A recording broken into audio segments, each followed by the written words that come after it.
Bonjour à tous. Eh bien, l'étau se resserre sur Ursula von der Leyen et je ne suis pas le seul à le dire. C'est un peu partout dans la presse des pays européens, sauf en France. Je l'ai trouvé en Angleterre, je l'ai trouvé en Allemagne, j'ai trouvé aux États-Unis, mais alors en France, rien. Si ce n'est François qui avait fait le boulot avant tout le monde. Je vais y revenir. Il faut rendre à César ce qui est à César, bien évidemment. Mais alors là, il y a des avancées médiatiques et des avancées judiciaires sur l'affaire des SMS échangés avec le PDG de Pfizer sur les énormes contrats, 35 milliards de dollars, injection Covid Pfizer. Vous savez que dans ce dossier, début de l'été 2023, je suis allé en Belgique porter plainte pénale contre von der Leyen auprès d'un juge d'instruction belge qui travaille. Je vous donnerai des nouvelles parce que c'est en train d'avancer. Et justement, là, on a beaucoup d'informations nouvelles. C'est très très important parce que vous savez à quel point une possible corruption, les conflits d'intérêts sont systémiques dans l'Union européenne. Argument supplémentaire pour le Frexit. Argument de la liste que je porte pour les européennes. C'est le 9 juin, je suis tête de liste. Le 9 juin, je vote les patriotes, tout collé, mot dièse. Notamment si vous êtes sur X, Twitter et partout sur vos réseaux sociaux. À chaque fois, mettez-le dès que vous parlez de l'Union européenne ou des européennes, n'oubliez pas. Le 9 juin, je vote les patriotes. N'hésitez pas à partager cette vidéo, elle est très importante parce que, encore une fois, les médias français ne veulent pas en parler. Pour cela, abonnez-vous si vous voulez bien à cette chaîne YouTube en cliquant sur le petit bouton s'abonner. On est presque à 500 000. On fera un événement en direct inédit avec vous pour célébrer ça. Et en plus, plus vous êtes abonné à la chaîne, plus les vidéos sont recommandées et elles vont toucher des personnes qui vont nous découvrir. C'est comme ça qu'on crée de nouveaux résistants. Un petit clic en dessous. Grosse réunion publique européenne, Tour de France de la Liberté. Le jeudi 11 avril, je suis à Palavas-les-Flots. Il y a un lien d'inscription sous la vidéo en description. C'est ouvert à tous, je le rappelle. Vous êtes adhérent ou pas, vous pouvez venir. C'est mieux de s'inscrire, pas totalement obligatoire. Vous pouvez aussi venir au dernier moment, mais c'est bien mieux que si on est prévenu pour nous organiser. Le lien est sous la vidéo en description, comme le lien pour la grosse réunion publique du jeudi 18 avril dans le Puy-de-Dôme à Lezoux. Pareil, il y a un lien pour s'inscrire. Vous êtes les bienvenus. Je vous attends. Je vous attends aussi aux patriotes. N'hésitez pas dès maintenant à adhérer, réadhérer ou à faire un don de soutien au mouvement. Tous les liens pour le faire sont sous la vidéo en description ou sur notre site facilement accessible sur les-patriotes.fr où il y a aussi notre programme pour les européennes. Vous le trouverez thématique par thématique. Je vous attends. Notamment, aidez-nous à financer le 1 million d'euros pour les européennes. Ça coûte très cher. Je rappelle qu'en France, ce sont les candidats qui financent leur bulletin de vote et à mettre dans les bureaux de vote, y compris l'acheminement, plus les affiches profession de foi que vous recevez chez vous, etc. On en reparle tout à l'heure. Bravo à vous, bienvenue à vous. Alors, les SMS d'Ursula von der Leyen entre, donc vous savez, la présidente de la Commission européenne et M. Bourla, le PDG de Pfizer. On en a parlé beaucoup sur cette chaîne. On est même le seul mouvement politique français à faire une plainte au pénal sur cette affaire contre elle. Il y a des avancées médiatiques et judiciaires et pas anodines. Hein. Vous allez voir cela. C'est incroyable que ce soit si peu dans le débat français, notamment pour les européennes. Or, c'est un enjeu énorme d'argent public et c'est un enjeu énorme de santé publique. Donc ça devrait, pour deux raisons au moins, être dans le débat. Heureusement, les patriotes sont là. Mais je compte sur vous pour diffuser. D'abord, avancée médiatique fulgurante, un reportage édifiant. C'était sur Arte, diffusé le 19 mars. Il est en rediff sur le site d'Arte. Il sera disponible jusqu'au 17 juin. Vous pouvez le regarder. C'est sur le titre « L'Europe au défi de l'ingérence étrangère ». Mais dedans, vous aurez presque 15 minutes rien que sur les SMS d'Ursula von der Leyen. Je n'ai jamais vu sur une chaîne nationale autant d'informations. Et vous allez voir, il y a des interviews édifiantes et inédites dans ce reportage. Plusieurs témoignages. D'abord, il est longuement interrogé le journaliste d'investigation autrichien par qui tout est arrivé, Alexander Fanta. C'est lui qui a prévenu le New York Times pour la première plainte, etc., etc. Mais en tout cas, il s'appelle Alexander Fanta. Il est interrogé. Et je vais vous le citer, c'est verbatim, mot pour mot. Je cite. « Concernant ces vaccins, il est tout simplement très probable, dit-il, qu'Ursula von der Leyen ait accepté de payer quelques euros supplémentaires par dose. C'est-à-dire qu'au total, elle a dépensé quelques milliards d'euros de plus aux frais des contribuables européens. » Il ajoute, elle a dû veiller à ce que les clauses du contrat soient assez avantageuses pour Pfizer. Pourquoi? On parle là d'une... Il suppute, hein, parce qu'il a demandé accès au contrat, on lui a donné, mais caviardé partout, vous savez, noirci partout. Pourquoi elle a accepté ces euros en plus, qui se traduit au final par des milliards d'euros en plus? Alors, il a demandé ces histoires d'SMS, et à chaque fois, il dit « Je me suis heurté à un mur ». Alors, interview également édifiante dans ce reportage de la médiatrice de l'Union européenne, Emily O'Reilly, alors elle, qui est très directe, très cash.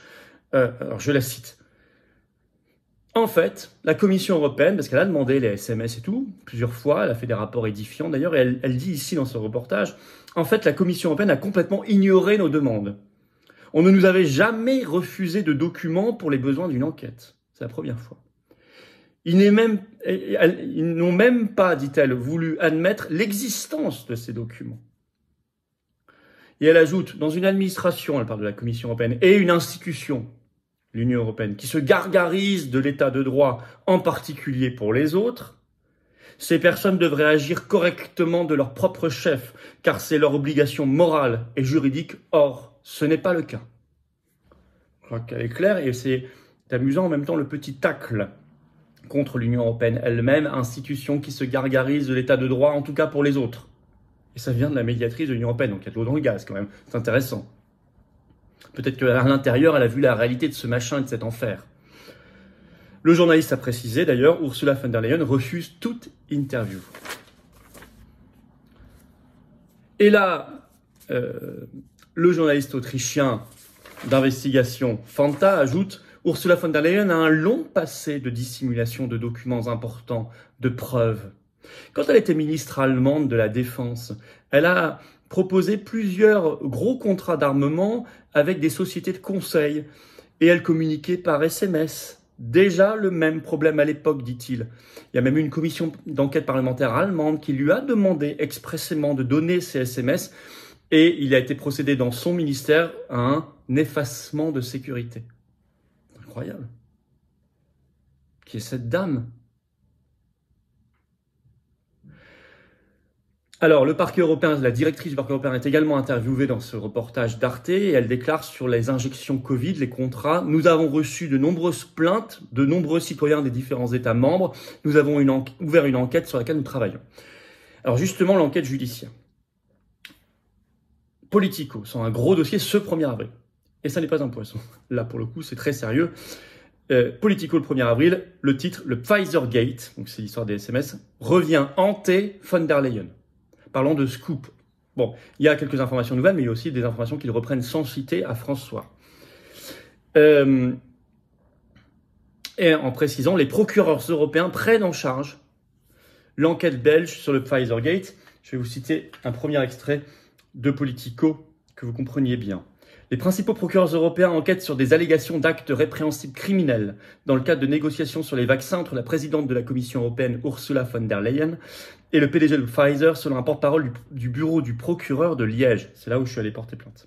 Ces derniers mois, les enquêteurs du ministère public européen, le parquet européen, EPPO, ont repris les procureurs belges qui enquêtent sur von der Leyen au sujet de l'ingérence dans la fonction publique, la destruction de SMS, la corruption et les conflits d'intérêts, selon des documents juridiques vus par Politico et selon un porte-parole du bureau du procureur de Liège. Alors attention, ici ils font référence à la première plainte pénale déposée le 5 avril 2023 par le citoyen belge Frédéric Baldan.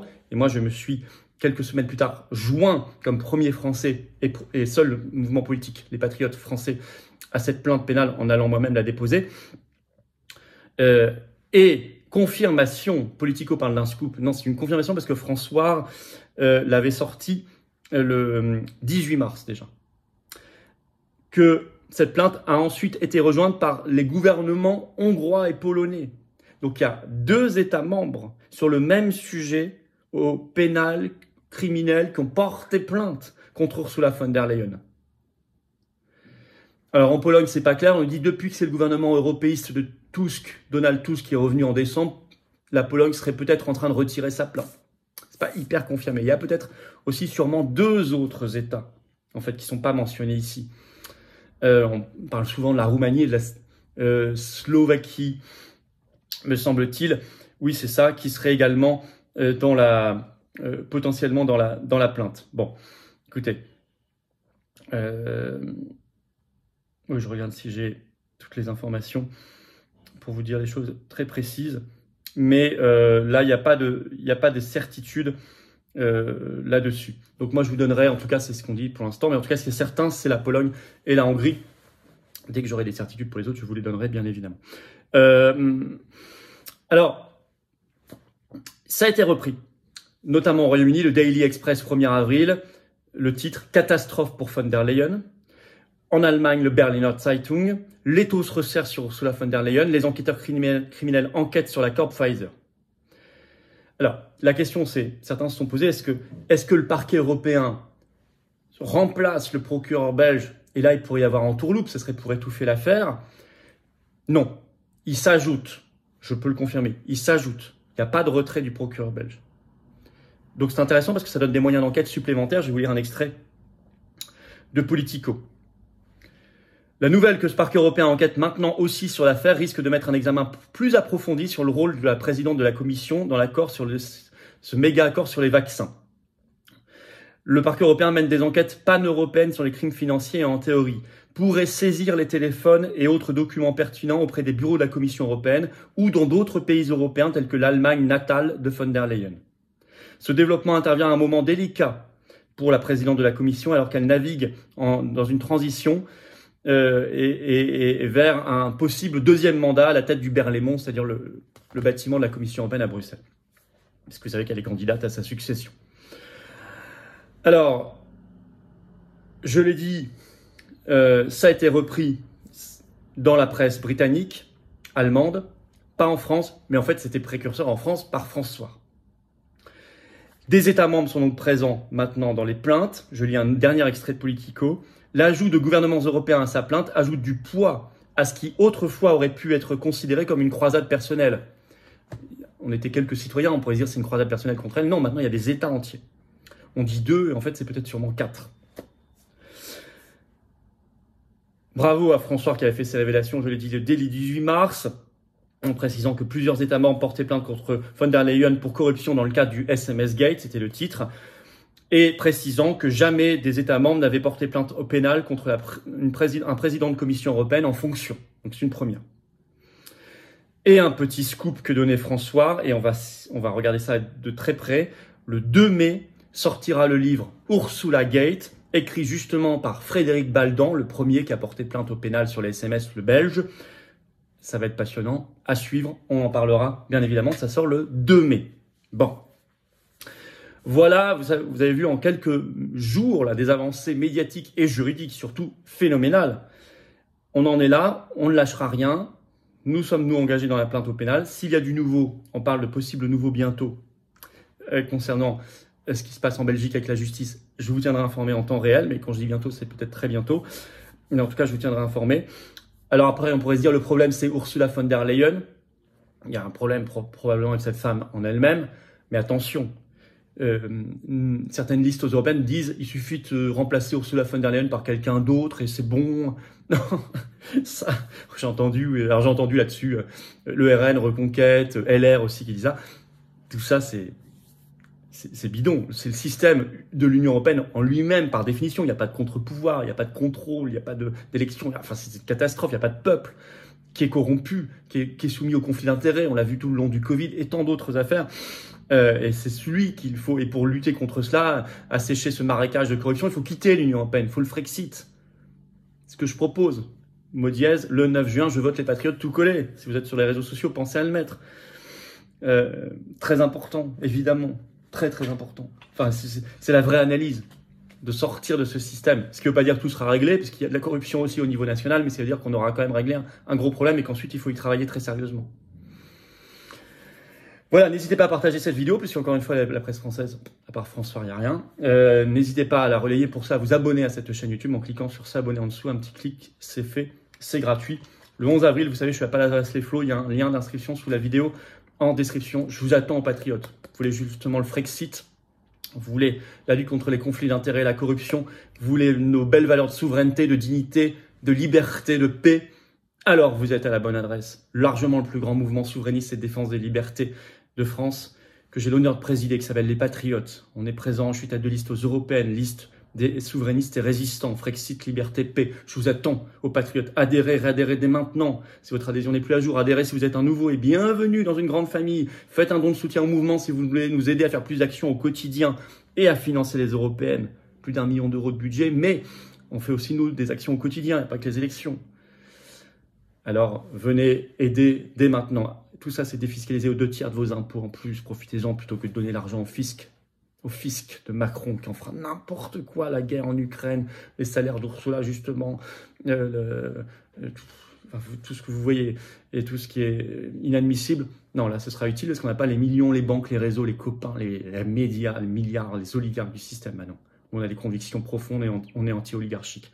Alors, c'est facile pour adhérer et réadhérer. C'est le premier lien sous la vidéo en description pour le faire.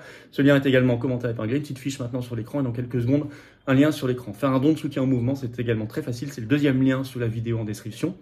Ces liens se retrouvent tous sur notre site les-patriotes.fr. Bravo aux donateurs, aux réadhérents du fond du cœur. Bienvenue aux nouveaux adhérents patriotes. Vive la France!